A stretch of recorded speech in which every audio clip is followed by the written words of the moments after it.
The race for state representative in the 103rd District might sound familiar. A Democrat seeking change, hoping to beat out a Republican incumbent, campaigning hard on the experience they've had in Lansing. Getting Michigan back to work, that's been a huge thing. And right off the bat, we addressed one of the worst business tax structure in the country.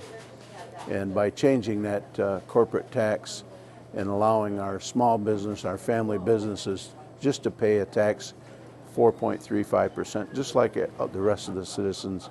That was a huge thing. Rendon says he's proud of a public action he passed that offers more protection from protesters at military funerals. If reelected, he plans to continue to focus on school funding equity. Here in northern Michigan, where our schools aren't as compensated as well as other schools, that parity has always been an issue with me versus those areas of metropolitan.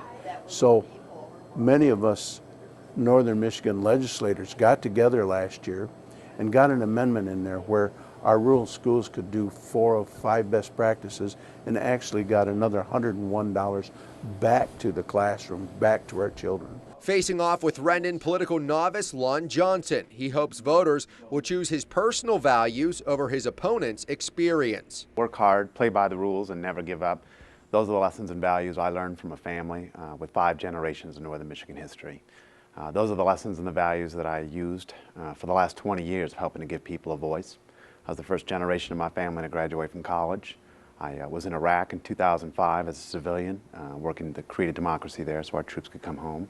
Johnson may be new to politics, but make no mistake, he has a plan, tackling everything from tax reform to environmental policy. I believe that the senior pension tax needs to be repealed. I believe that we need to invest in education and restore the $1 billion, $2.5 million out of this district funds that have been cut. I believe that we should work to protect our natural resources. We need to keep us both beautiful and profitable. We can't do both.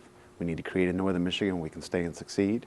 And we need to rebuild Lansing to be every bit as hardworking, honest, and open as the people who pay for it. Johnson has been very vocal, criticizing the cuts to education approved by Governor Snyder. Rendon stands by his party's strategy, balancing the state budget ahead of schedule 2 years in a row. For 7 and 4 News, I'm Brody O'Connell.